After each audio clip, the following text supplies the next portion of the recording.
ईरानी वफ़द इस्लामाबाद ॻाल्हियुनि में शिरकत खां पोइ ईरान रवानो थी वियो। नायब वज़ीर आज़म इसहाक़ डार फील्ड मार्शल आसिम मुनीर वफ़द खे अलविदा कयो। ईरानी वफ़द में मजलिस शुरा जो स्पीकर मोहम्मद बाक़िर कालिबाफ ऐं अब्बास अराग़ची शामिल आहिनि। ज़िक्र कयूं पिया ईरानी वफ़द इस्लामाबाद ॻाल्हियुनि में शिरकत खां पोइ ईरान रवानो थी वियो आहे। नायब वज़ीर आज़म इसहाक़ डार ऐं फील्ड मार्शल सैयद आसिम मुनीर वफ़द खे अलविदा कयो।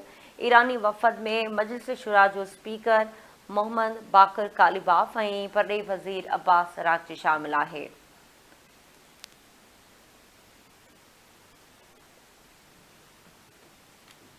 नाज़रीन, ईरानी वफ़द इस्लामाबाद ॻाल्हियुनि में शिरकत खां पोइ ईरान रवानो थी वियो आहे।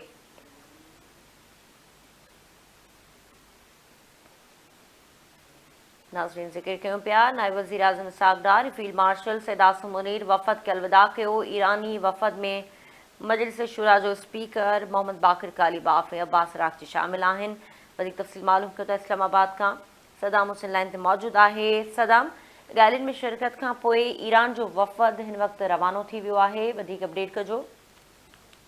जी बिल्कुलु, ईरान जो वफ़द जेको ईरान जे स्पीकर मोहम्मद बाक़िर कालिबाफ जी अॻुवाणी में इस्लामाबाद पहुतो हो ऐं इस्लामाबाद में ईरान ऐं अमेरिका जा जेके मुज़ाकरात थिया उन खां पोइ जेको ईरान जो वफ़द आहे उहो इस्लामाबाद में थियल ॻाल्हियुनि में शिरकत खां बाद अॼु रवानो थियो आहे। नायब वज़ीर आज़म ऐं परॾेही वज़ीर ख़ारजा मोहम्मद इसहाक़ डार, चीफ ऑफ आर्मी स्टाफ ऐं chief of defence force field marshal Syed Asim Munir ऐं क़ौमी असैम्बली स्पीकर सरदार अयाज़ सादिक़, वज़ीर दाख़िला मोहसिन नक़वी ईरानी वफ़द खे अलविदा चयो।